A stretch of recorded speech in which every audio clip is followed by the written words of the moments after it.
right බලන්න ගන්න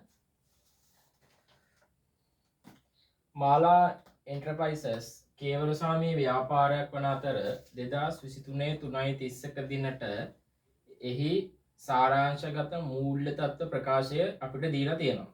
හරි?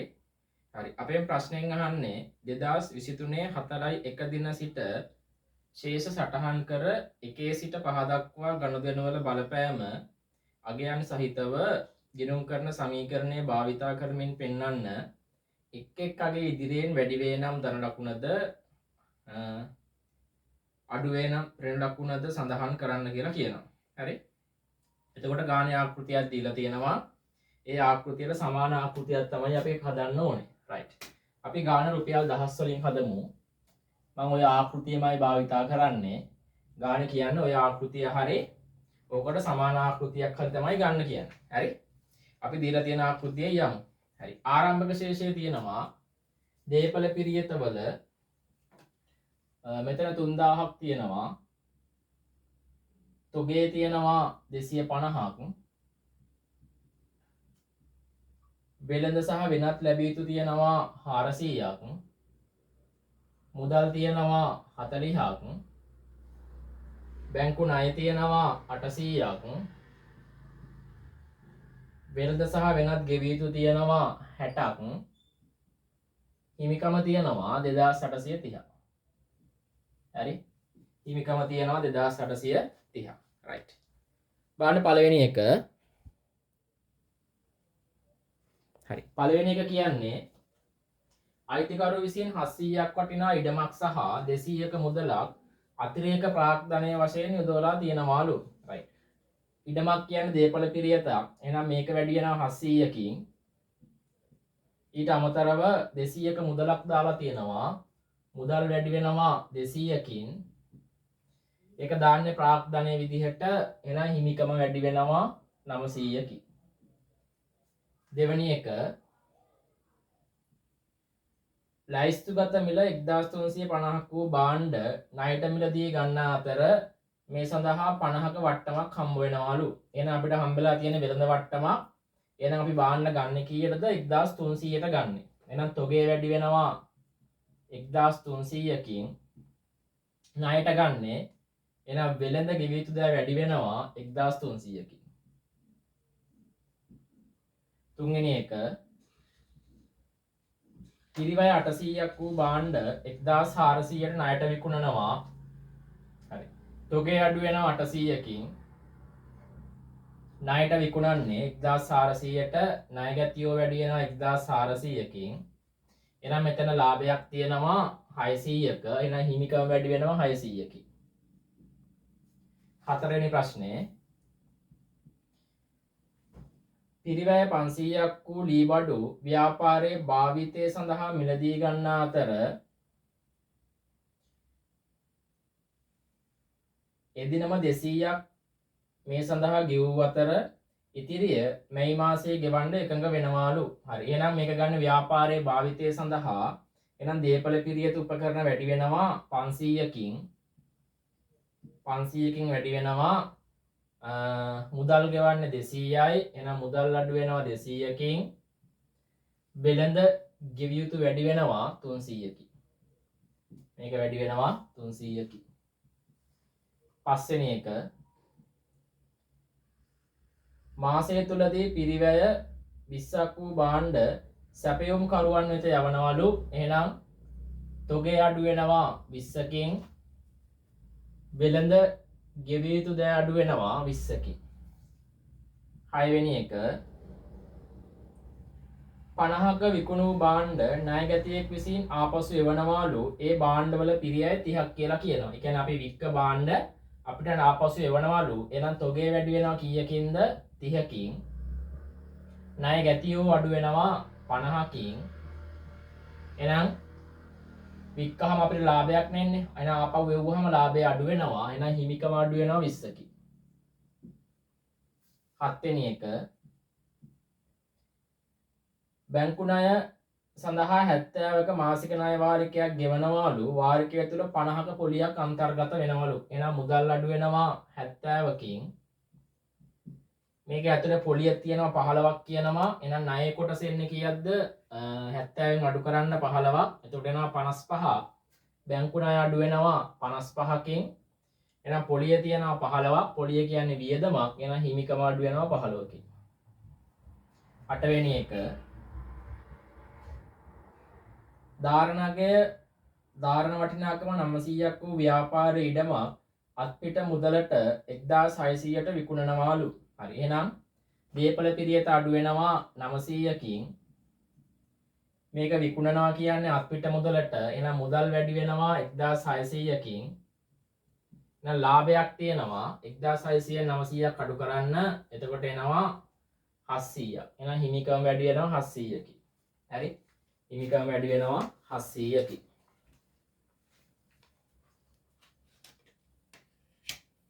right. ඊළඟ එක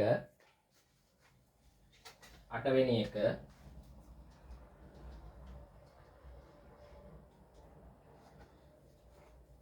හරි 9 වෙනි එක 110ක වට්ටමක් දීමෙන් පසුව 90ක මුදලක් ණයගැතියන්ගෙන් හම්බ වෙනවා කියලා 900ක මුදලක් හම්බ වෙනවා කියලා කියනවා. එහෙනම් මුදල් වැඩි වෙනවා 900කින්. මුදල් වැඩි වෙනවා 900කින්. ඒතර වට්ටමක් දීලානේ අපේ 900ක් හම්බ වෙන්නේ. එහෙනම් මේ තියෙන්නේ 190ක් නේ. එහෙනම් ණයගැතිය වගේ බලන්නේ කොහමද? මේ තියෙන්නේ 190ක්. එහෙනම් 90න් 90ක් කියන්නේ 900ක් නම් ණයගැතිය කියන්නේ 100ක් නේ.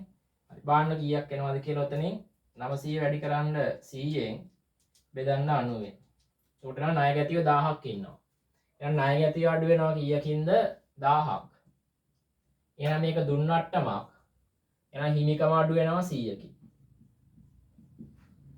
10 වෙනි එක 10 පිරිවැය 500ක් වූ භාණ්ඩ අත්පිට මුදලට ගන්නවලු.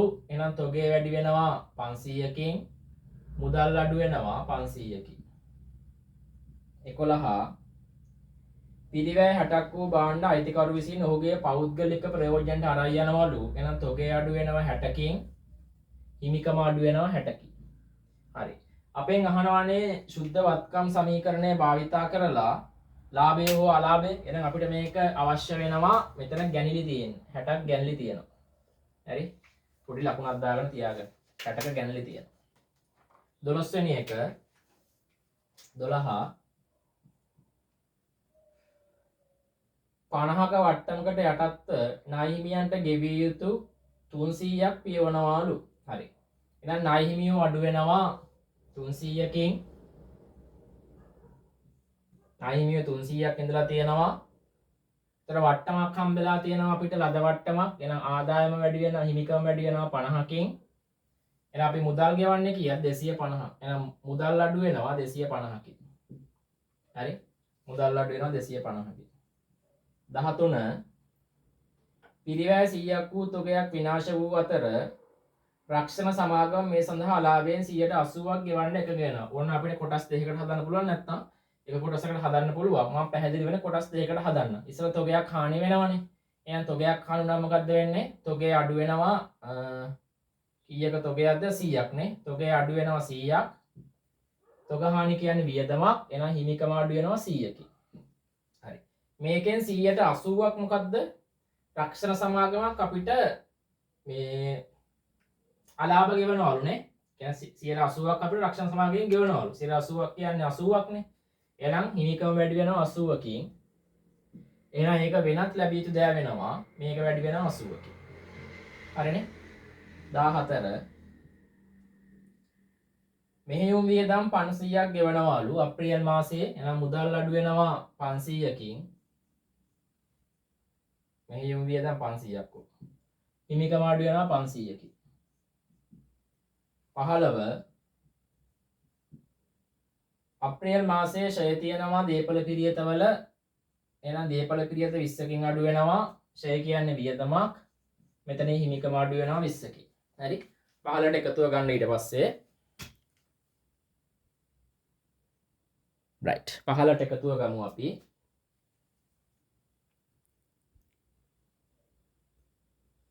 right. බලන්න එකතුව මම ගත්තා.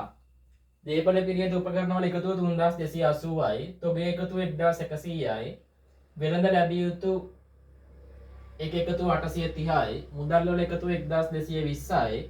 බැංකු ණය වල එකතුව 745යි. වෙළඳ ගෙවිය යුතු වල එකතුව 1340යි. හිමිකම් වල එකතු වෙනවා 4345ක් වෙනවා. හරි. බලන්නකො ලකුණු හම්බෙලා තියෙන්නේ කොහොමද කියලා. ආරම්භක ශේෂය දානවා ලකුණු 2යි. මම කියලා තියෙන්නේ ඔයගොල්ලන්ට ගානේ කිව්වත් නැතත් ආරම්භක ශේෂය දාන්න කියලා. ඒ වගේම අවසන් ශේෂය කිව්වත් නැතත් එකතු කරගන්න කියලා මම කියලා තියෙන්නේ. හරි. මේකේ ලකුණු දෙකක් දීලා තියෙනවා ආරම්භක ශේෂයට. පළවෙනි එකට 1 ලකුණයි, දෙවෙනි එකට 1 ලකුණයි, තුනට ලකුණු 2යි, හතරට 1යි, පහට 1යි, 6ට 2යි, 7ට 2යි, 8ට 2යි, 9ට 2යි, 10ට 1යි, 11ට 1යි, 12ට 2යි, 13ට 2යි, 14ට 1යි, 15ට 1යි, එකතුවට දෙකක් තියෙනවා. හරි. ඒතර සම්පූර්ණ ලකුණු 26ක් හම්බෙලා තියෙනවා. රයිට්. ඊට පස්සේ අහන්නේ මොකද්ද? ඊට පස්සේ අපෙන් අහනවා සුද්ධවත්කම් පදනම භාවිතා කරමින් ලාභය හෝ අලාභය හරි අහනවා. රයිට්. මම මේ ටික මකන්නම් දැන් ගාන ඔයගොල්ලෝ තියෙන හින්දා. හරි. ලාභය හෝ අලාභයනේ අහන්නේ. එහෙනම් අපිට ලියන්න පුළුවන් කොහොම සමීකරණය එන්නේ ලාභය සමානයි අවසාන සුද්ධවත්කම් ඍණ ආරම්භක සුද්ධවත්කම් ධන ගැනිලි ඍණ අමතර ප්‍රාප්තන. හරි. අවසාන සුද්ධවත්කම අපි හෙව්වා 4345යි. ආරම්භක සුද්ධවත්කම් ගානේ දුන්නා 2830යි. රයිට්. මේක ගැන්ලි තිබ්බ 60ක් අපි ලකුණක් දාගත්තේ. එහෙනම් ගැන්ලි 60ක් එකතු වෙන්න ඕන. හරි. එහෙනම් බලන්න ලාභය කීයක් එනවද කියලා. හරි. 4000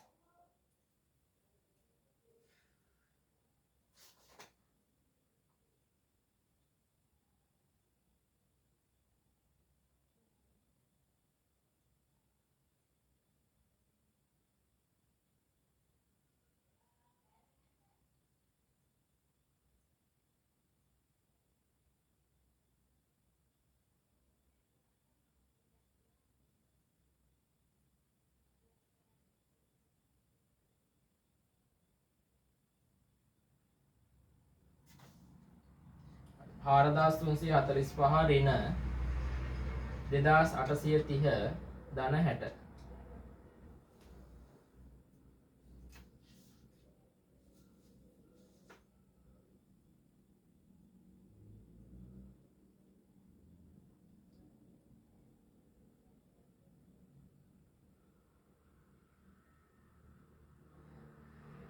හරි. ඔතන අතිරේක ප්‍රාග්ධනයකුත් සඳහන් වෙනවද ගානේ?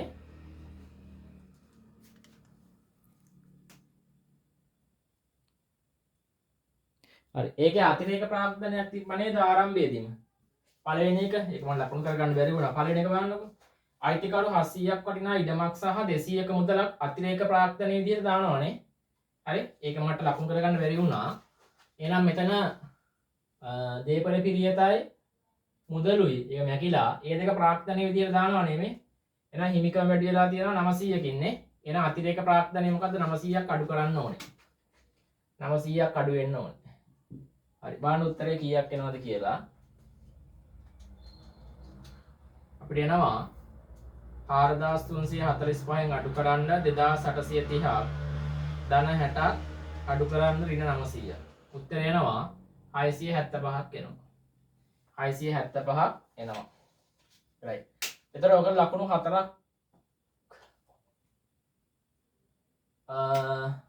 හම්බෙලා තියෙනවා. මෙතෙන්ට 1යි ඊට පස්සේ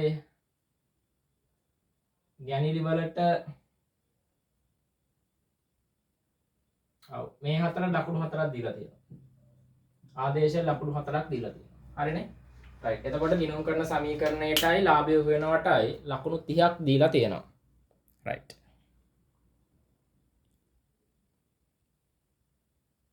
රයිට්. බලන්න ඊළඟ එක ඊළඟ ගාන තියෙන්නේ ලාභ අරමුණු කරනගත් ව්‍යාපාර සංවිධාන ලකුණු 10ක ගානක්. අපෙන් අහන්නේ ශිෂ්‍යත්ව අරමුදල අහනවා, ඊට පස්සේ අහනවා ආදි ශිෂ්‍ය සංගමයේ ආදායම් ප්‍රකාශය, ඊට පස්සේ අහනවා ආදි ශිෂ්‍ය සංගමයේ සමුච්චිත අරමුදල අහනවා. මෙතන තියෙන 2023 12:31 දිනේ අවසන් වර්ෂ සඳහා ආදායම් ප්‍රකාශය. මෙතන 2023 1:1ට සමුච්චිත අරමුදල. right. පෙර වැඩවල තියෙනවා සමාජික මුදල්. right. යන්නෝ ගානට මූල්‍ය ප්‍රකාශය තියෙනවා. යන්නෝ අතිරේක තොරතුරු වලට මුලින්ම ශිෂ්‍යත්ව ලබා දීම සඳහා වර්ෂය තුලදී ලද පරිත්‍යාග ශිෂ්‍යත්ව අරමුදල් ගිණුමට බැර කරනු ලැබේ. හරි. මොකද්ද කියන්නේ? වර්ෂය තුලදී ලැබිච්ච මේ කියන්නේ ශිෂ්‍යත්ව සඳහා ලබා දීම පරිත්‍යාගය බැර කරලා තියනවා කොහාටද? ශිෂ්‍යත්ව අරමුදලට බැර කරනවා කියලා කියනවා. හරි. අපේ ශිෂ්‍යත්ව අරමුදලත් අහනවානේ. right. ශිෂ්‍යත්ව අරමුදලේ ආරම්භක ශේෂය තියෙනවා 450ක්.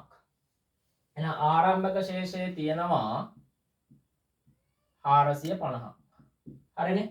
ආරම්භක ශේෂය තියෙනවා 450ක්. right. දැන් මේක අතිරේක තොරතුරේ මොකක්ද කියන්නේ? ශිෂ්‍යත්ව ලබා දීම සඳහා වර්ෂය තුලදී ලද පරිත්‍යාග ශිෂ්‍යත්ව අරමුදල් ගිණුමට බැර කරලා තියෙනවා. හරිනේ? එතකොට සල්ලි හම්බෙලා තියෙනවානේ. එහෙනම් ලැබීම් හා ගෙවීම් ගිණුම හර වෙනවා. බලන්න අපිට දැන් උතන ගාන දීලා නැනේ කීයක්ද හම්බෙලා තියෙන්නේ කියලා. හැබැයි සල්ලි හම්බුනම අපි ලැබීම් හා ගෙවීම් ගිණුම හර කරනවානේ. එහෙනම් බලන්න ලැබීම් එකේ තියෙනවා කීයක්ද? 6300ක් තියෙනවානේ. එහෙනම් ලැබීම් හා ගෙවීම් ගිණුම හර වුණා 6300යි. ශිෂ්‍යත්ව අරමුදල වැර වෙනවා ලැබීම් හා ගෙවීම් කියලා 6300යි. right. ඒක හරි. ඊට පස්සේ කියනවා වර්ෂය තුලදී ශිෂ්‍යත්ව ලබා දීම සඳහා පරිත්‍යාග කරනු ලබන ප්‍රමාණය සමාන වටිනාකමකින් වර්ෂයේ ආදායම් ලෙස හඳුනා ගැනීම සංගමයේ ගිණුම් කරන ප්‍රතිපත්තිය කියලා කියනවා. හරි. ඒතර වර්ෂයක් තුලදී ශිෂ්‍යත්වයේ සඳහා යම්කිසි මුදලක් පරිත්‍යාග කරනවානේ. එහෙනම් ඒක මොකද්ද කියන්නේ? වර්ෂයේ ආදායම් විදිහට සලකා ගන්න කියලා කියනවා. right. එහෙනම් අපිට ශිෂ්‍යත්ව සඳහා ගෙවීම් තියෙනවා කියද්දි 1800ක් තියෙනවා. right. එහෙනම් ශිෂ්‍යත්ව ගෙවීම් කියලා ඔතන තියෙනවා. බලන්න ගෙවීම් වල 1800ක් තියෙනවා. right. ගාන කොහොමද කියන්නේ? වර්ෂයක් තුලදී ශිෂ්‍යත්ව ලබා දීම සඳහා පරිත්‍යාග භාවිතා කරන ලබන ප්‍රමාණයට සමාන වටිනාකමක් වර්ෂයේ ආදායම් ලෙස හඳුනා ගැනීම සංගමයේ ගිණුම් කරන ප්‍රතිපත්තිය කියලා කියනවා. right. එතකොට ඔතන බලන්න ශිෂ්‍යත්ව සඳහා ගෙවීම 1800ක් තියෙනවානේ. ඒක බැර වෙලා තියෙන්නේ. හරි. එතකොට ආදායමක් වුණොත් ආදායම වැඩිවීම බැරණ වෙන්න ඕනේ. right. එහෙනම් මෙතන මුලින්ම අපිට ශිෂ්‍යත්ව අරමුදල 6300ක් හම්බුණා. ලැබීම් හා ගෙවීම් ගිණුම හර කරා ශිෂ්‍යත්ව අරමුදල් ගිණුම බැර කරා. right. ඊට පස්සේ මේකෙන් 1800ක් අපි ගෙවනවා. හරිනේ? ගෙවන ප්‍රමාණය ගන්න කියනවා කාලච්ඡේදයේ ආදායම විදිහට. ඒ කියන්නේ අවුරුද්ද ආදායම විදිහට ඒ ප්‍රමාණය ගන්න කියලා කියනවා. right. එතන මුලින් 1800ක් ගෙවලා තියෙනවනේ. ඒක බැර වෙලා තියෙනවා. එහෙනම් හර වෙන්නේ කොහටද ඉස්සල්ලාම? ශිෂ්‍යත්ව අරමුදලට. එහෙනම් මෙතෙන්ට බැර වෙනවා කීයක්ද? 1800ක්. 1800ක් මෙතෙන්ට බැර වෙනවා. හරි? ඒක බැර වුණා 1800. ඊට පස්සේ කියනවා ඕක මොකද්ද කරන්නේ? කාලච්ඡේදයේ ආදායම විදිහට සලකන්න කියලා කියනවා. හරි? ඕක කාලච්ඡේදයේ ආදායම විදිහට සලකන්න කියලා තියෙනවා. right. ආදායම විදිහට සලකද්දි මොකද්ද වෙන්නේ? ආදායම් සහ වියදම් ගිණුම මොකද්ද වෙන්නේ? දැන් ආදායමක් නම් ඒක වැඩි වෙද්දී ආදායම වැඩි වීම බැරණ වෙන්නේ. ඒතර ආදායම් සහ වියදම් ගිණුම බැර වෙන්න ඕනේ නේ.